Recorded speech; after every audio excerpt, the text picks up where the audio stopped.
In the frozen wilderness of the Ural Mountains, 9 young hikers set out on a journey, but never came back alive.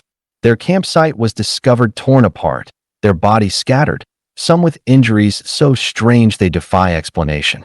More than 60 years later, the Dyatlov Pass incident remains one of the most chilling, unsolved mysteries of the 20th century. What really happened on that mountain? Tonight, we dig into the story. It was 1959. Igor Dyatlov, a 23-year-old engineering student from the Ural Polytechnic Institute, led a group of 9 experienced hikers on a skiing expedition into the northern Urals. These weren't amateurs. They were seasoned, disciplined, and ready for the challenge.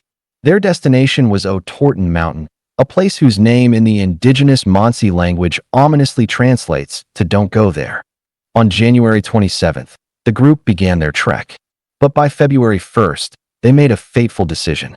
Caught in a snowstorm, they strayed off course and set up camp on the icy slopes of Kolit Dead Mountain.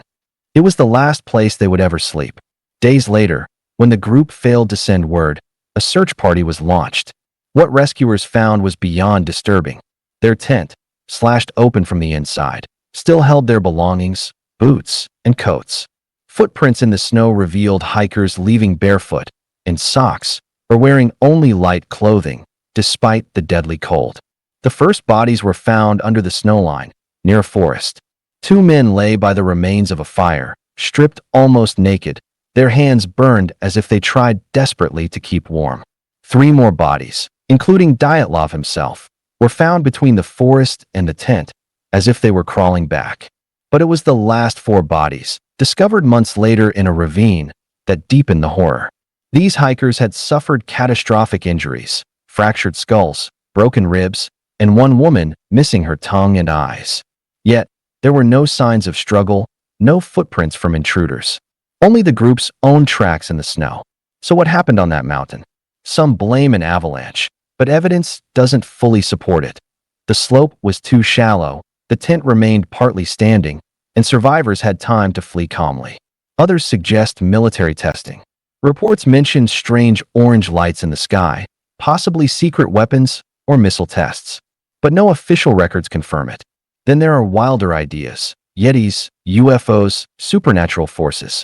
And one chilling detail: the hikers' clothes contained traces of radiation.